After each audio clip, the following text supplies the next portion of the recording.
What's up, people? Have you ever wondered why some people seem successful at most everything they do and others seem to struggle? Tell me, are some folks born winners while others are born losers? I don't think so. The opening of the United States Declaration of Independence states that all men are created equal and are endowed by their Creator with certain unalienable rights, which include life, liberty, and the pursuit of happiness. Now, didn't that just describe what seems like a healthy, strong person that feels good on a regular basis? I mean, think about it. Full of life, feeling liberated, and overall happy. But instead, many of us die prematurely, live life in defeat, and totally miss the mark that they call happiness. Why? Because successful people have different habits than unsuccessful people. When our old buddy Thomas Jefferson, I like to refer to him as TJ, wrote, "All men are created equal," the word that sticks out to me is created. We are all created equal, but once we pop out of the womb, we are now subject to the external forces that begin to mold us, making us anything but equal, starting with our parents and ending with the environment that we're raised in. All of these factors pressing against us, it molds our habits.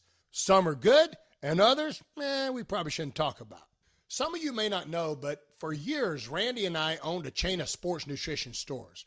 One day, a 16-year-old fat kid named Eli poked his head in the door. He was about 5'5" and 250. He said, "Can you help me lose some weight?" I gave him a quick pep talk, thinking I was just wasting my breath.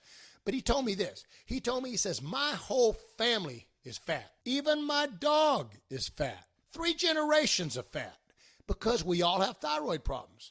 I go, "Dude, they ain't got thyroid problems. You guys all have fork problems." Each generation taught the next generation the same bad eating habits over and over again. There's more than one way to commit suicide.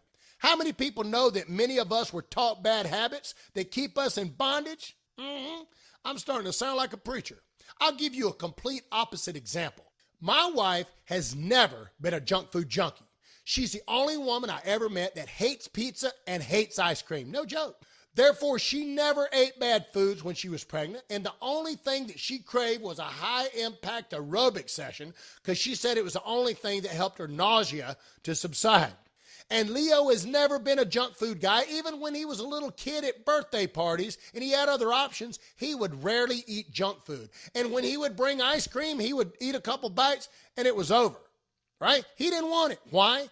Because he built good eating habits from the very beginning. And mama started it from the womb. I'll tell you another story. On another day, I was working at the same store in San Marcos, California, and a different kid popped his head in the same way the fat kid did a year or so earlier. Now, this kid was different. He was about 5'8", 165, and he looked muscular, wearing a bright white wife beater. This kid wasn't asking me for advice on how to lose fat. He was thanking me for his new body. I couldn't believe my eyes. It was Eli. I gave him a big hug, and I asked him, "Eli, what did you do?" He looked at me, and he said, "I got rid of my fork problem." In other words, he changed his habits. People, I'm telling you, your habits will make you, and your habits will break you. Webster defines habits as a usual way of behaving, something that a person does often in a regular and repeated way.